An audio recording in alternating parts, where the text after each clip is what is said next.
How to resize images, different files for different media uses. I'm Julio Villamil. I just want to start out with there are many different kinds of file types. So many different ones, in fact, it's hard to keep track of them all. The real important ones that you need to remember are the two right here in the middle, JPEG and PNG. Those two are the most commonly used. Especially if you're resizing for your email, for text messages, perhaps for a Word document, a PDF, or a lot of times even print files will accept JPEGs. So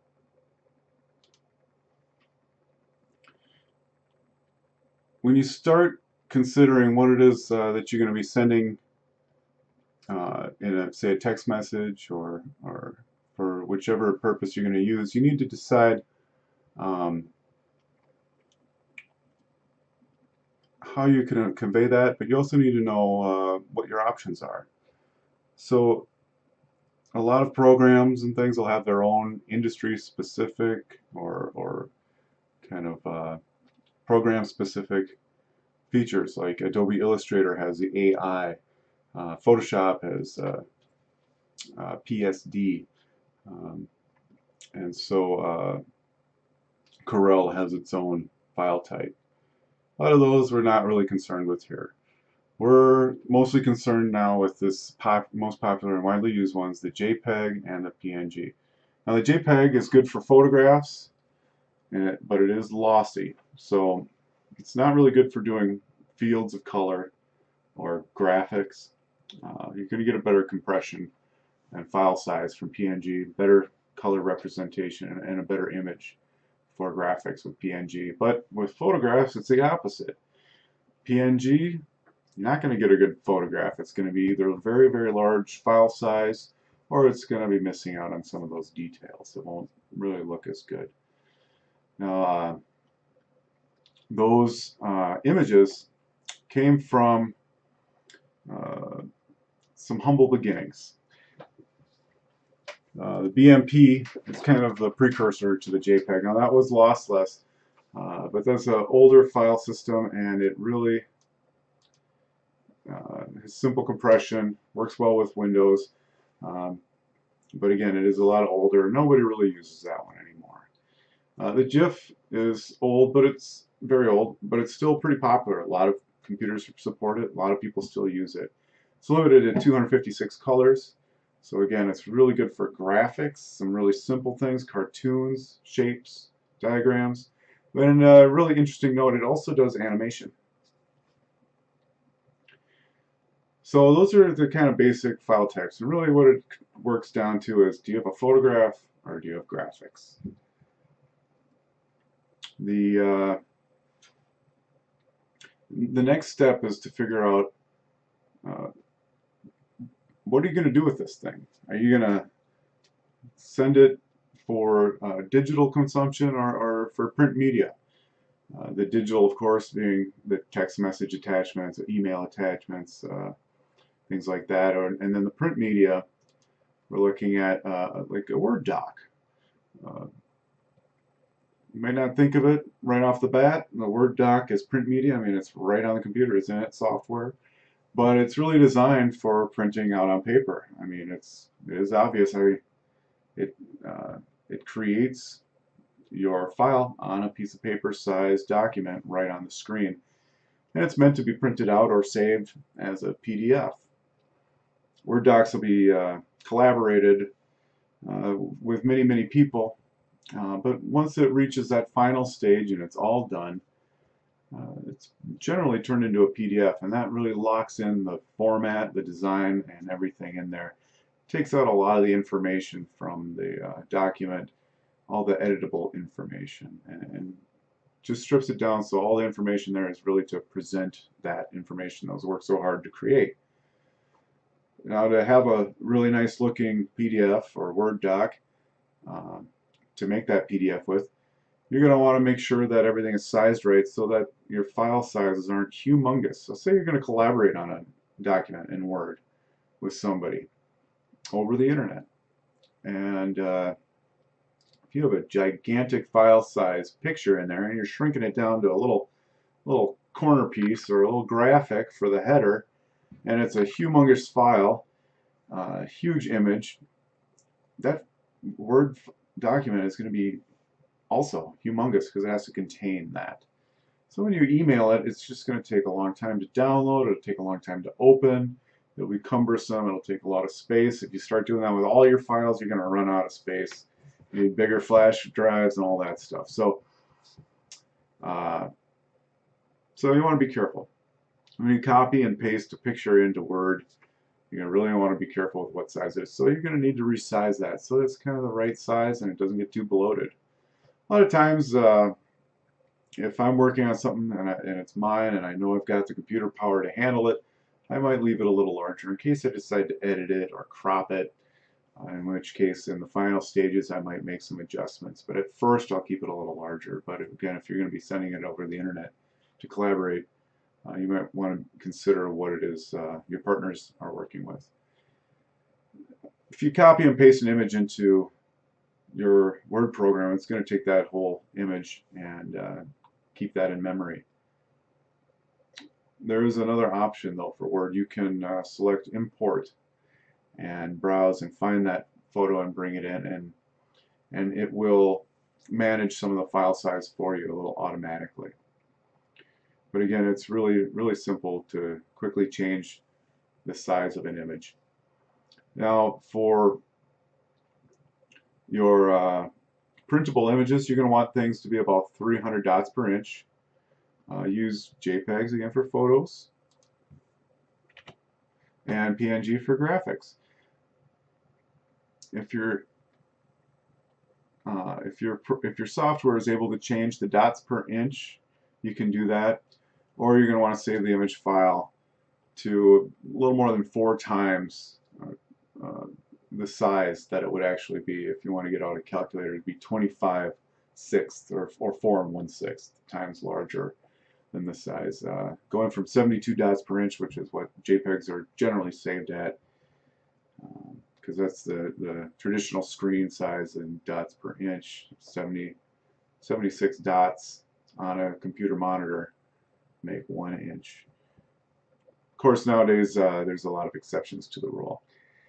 But in any case, you're going to want to have plenty of size in order to put it into that, because when you print at 300 dots per inch, it's going to be 4 and 6 times smaller than the way it looks on your screen at full resolution. You need to talk with professional printers. They'll let you know a lot of times. You can always ask, and they'll kind of give you a lowdown on what they're looking for. When you're deciding on an image source, a lot of people take their own photos for things, but there might be some situations where you might have a graphic designer create some graphics, or find some images on a website somewhere. Well, first, if you're going to take your photos, practice a little bit before you take it. Don't just run off and take your first photo without really thinking about it. You might want to consider the lighting and all these other things, but even just holding the camera steady is something that you can practice. You can hold your 2 hands together so they're braced. One hand will wobble a lot. You can even keep your elbows into your chest and exhale gently as you squeeze the trigger. Now on my camera too, I have voice commands for taking photos. You can say shoot, smile, or cheese, and it'll take the photo for you. So I can hold it very steady and say shoot, and it'll take a nice clear photo. Also, smartwatches nowadays too have apps where you can tap it and it'll take a photo for you. So you can set it up across the room and take a nice photo and get a real clear shot. If you're going to need a photo that you can't take, you can go online and find a lot of different options there. There's public domain or some open source public domain resources. You can search for it, make sure you check into it and you're not infringing on copyrights. Always verify that source for yourself. Don't ever trust even something that someone else put up. And maintain a folder as well of those images that you're browsing through, so that you don't always have to go out and look for images. I've saved at least 1,000 images or more from uh, public domain locations online into my own personal folder, so I don't have to go looking at all these different websites and continually check. Um, now, if you want to go the paid route, there's lots of services online too. Again, you can search for many of those. They are more costly, but they'll save you some time, and you'll get great quality images. But you're going to want to also keep your licensing information very organized with those, just in case there's any issues or disputes in the future. Some places too, to print your images, are going to want to see that you have the licensing paperwork. So just be aware of that. Now, for resizing images, to get right down to it, after having thought about all these things, where am I going to get my photo, what am I going to use it in, who am I working with, how do I want it to look, what kind of graphics are they, well, now we can jump into actually changing the image sizes. If you have a cell phone or a tablet, which most of us do, there are a lot of applications that you can use. I like the application Snapseed. I've used Pixlr before too. Um, they're really simple, really easy, just kind of push button things. You can drag and change things around and export things, or directly from these applications share, and it'll automatically attach it to your text message, to your email. You can upload it to the cloud right from these applications. It's really a good way to do it. And even when working on a computer, if you're networked and you can grab files off your computer with your phone, so that's something I do too, and share it right back onto the cloud. And then I can grab it right back on my computer if I need to work on it from there. I work with Windows mostly. Mac has a lot of software as well. For working with things, everything works a little differently, but the concepts are the same. Now, with Windows software, they bundle it with Microsoft Paint. This is an application that they've had for a long, long time. And we'll open that up here. This program, I'm just going to drag a picture in here of a dragonfly. These are all photos I took and put into my personal folder of my own stock photos. So whenever I need an image, I'm always taking pictures of little things I see, interesting patterns, nice landscapes, to build up my own stock photo collection, so I don't have to think, oh, I'm going to run out and take some photos. I might already have something ready. In any case, so I've got a lot of these pictures. You can drag it right into a program like this, one of the basic programs that comes stock with Windows or Macintosh, and it has a lot of little tools in it. This one, if we expand, we can see everything. It has right here the resize. That makes it real easy.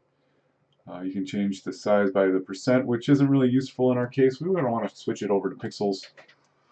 And let's say this one is going to be good for a text message. You're going to want to go about 400 or 300 pixels on a text message image. Personally, my Verizon account, I can send text messages with 100 megabyte attachments. But if I send that to somebody who doesn't have a Verizon account, it's not going to come through. Some people only can get about 300 to 600K file sizes, so we're going to want to shrink this down. A lot of times it is a good idea to look at your file before you open it up and see what it's all about. I can hover over it, it'll pop up the information, and here it tells me it's 1.37 megabytes. Also, if I click on it, open it up, and right click, you can always find the file info there as well. Nice little display here. It tells me the size 1.4 megabytes, dimensions 1600 by 1200, a little more than that. This image would be suitable for a email already, but we're going to need to send this in an email, so we got to shrink it down. This program does have edit, but it doesn't have resize in there. It's just changing colors and cropping actually. So in this program you would be able to crop it down to about 400, but you would lose a lot of your photo. So we're going to have to use Paint, and we'll resize that to 400 by 300. Click OK. There, it's resized. Now I'll save that as I like to keep my files real tidy so I know what's going on after working on a lot of them. Helps to keep the naming really detailed. So this one is SMS 400 by 300. Just like that. Now I know really quickly when I look at it, this one here is for my SMS. I'm not going to get it confused. I'll open that one up again here. Now you can see it's shrunk it way down. If we zoom in, this is the JPEG compression. You can see it is smaller, so that took out many of the pixels, but it is also compressed a little bit. That JPEG compression, here I have, just to show you an image, I've really compressed very, very high and made small. This one I made 300 by 400 as well. Oh, excuse me. There we go.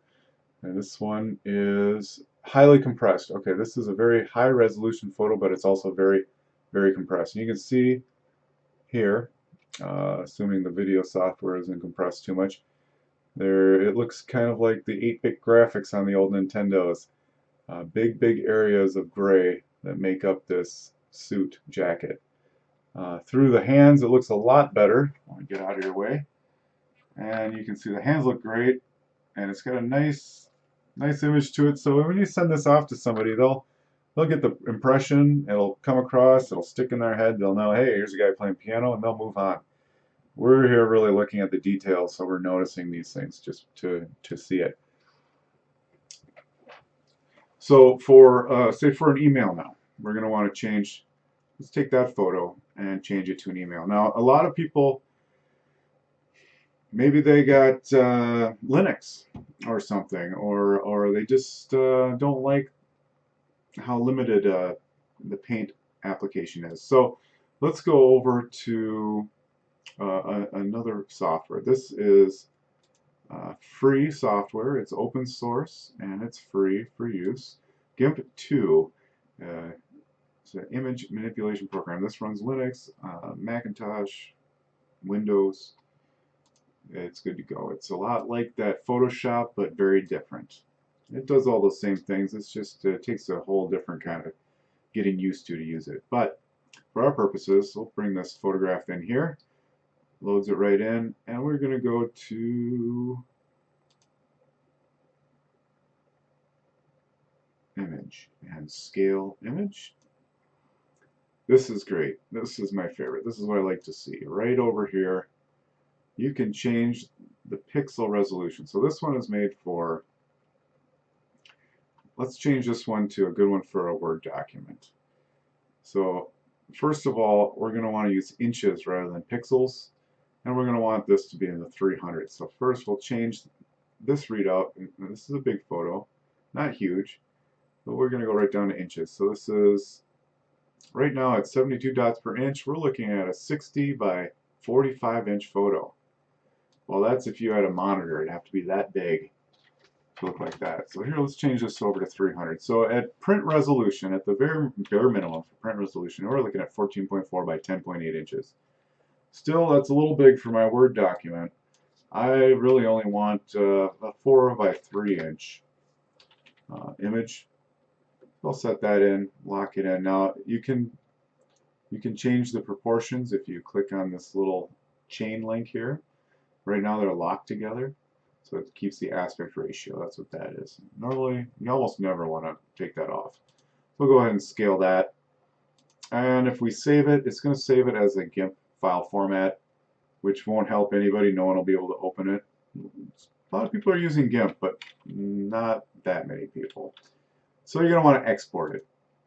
You can choose to export it to many different kinds of formats. Again, remember this PNG and that JPEG are really the only two that you need for our purposes here, for resizing, for communicating. Now, once I hit export, and I do not want to replace, I'm always doing this, and I'm glad that pops up. So now I say this will be for my Word doc, for my Word doc collaboration. Why not? That's very detailed. I'll remember what that's for today. We'll export that and it'll ask us what kind of quality we want. It gives us some advanced options, which again, you can further strip the file size a little bit with some of these things, but generally you just leave a lot of that. This quality here is what you're going to be mainly interested in. If you're going to do, if you got a really nice looking photograph, you're going to want this to be fairly high. It'll get you a higher file size. Neat thing here is you can do the show preview and image window, and it'll tell you what your output file size will be. If we can drag this over, if I would have zoomed in beforehand, it would have been pretty nice. So maybe I can, well, there we are. Maybe I can still zoom. Well, so here we go. If we bring this down, we can see it calculates our file size. I can add down at 12. Nobody ever brings it down in this range. It's very rare. You can see here, down at 0, you get pink fingers. Generally, around 50 is pretty good compression, and you can see it brings it down to 68 kilobytes, down from at 100% quality. It's over 100 times larger already at 50%. So a lot of my photos, I really like the high resolution. I don't like to see a lot of blurs and effects in there, so I'll keep it right around 85. And you can see that really did shrink it down quite a bit. Opening it up, you can see there's not a lot of problems with this. You can zoom in and really get a good look at the detail. Here we can see a little bit of the compression algorithm in here with some kind of patterns it throws in there. And so this is us zooming way in. We're seeing these patterns. Now this is on a print thing. So when this prints on a printer, if you have a really good printer, you might notice those. Otherwise, it'll probably blend right in. And of course, that same kind of compression will happen on a smaller image, but it's really not noticeable, especially if people are fast-paced, looking at their emails quickly, looking at their phone quickly. They only look at it for a second, and those little details will pass you by. You won't even notice it, just right through. Very good. So I think only a couple more things to say about this. If you have any questions about resizing, you can always do a search. There's a lot of tutorials out there. It's a very common thing to do. But it really helps to know where you're coming from, what you're going to be doing with it, and where it's going, who's going to be using it. Now, like I said, resizing images as computers continue to get faster and faster and people more and more connected. More and more people will have the ability to use larger file sizes, but still, you got to think of the little guys, the people with the, I don't know if anyone's even got dial-up, but perhaps satellite or DSL or something, I don't know. Some limiting factor. Maybe their phone is very, very inexpensive. Maybe they don't have much storage space. Maybe they just aren't that familiar with how to use it. Keeping your file sizes down will help everybody have a more enjoyable experience interacting with you over in this digital mediums, and that's what's really important. You don't want someone to miss out and feel left out. Invite them in. So I hope this has been helpful. There are many, many more programs out there, but the concepts are basically the same. You want to think about what size your output is going to be, and how good you really want it to look. That will give you pretty much all the information you need for what you're doing. Well, thanks for joining me, and thanks for watching my tutorial. Have a good day.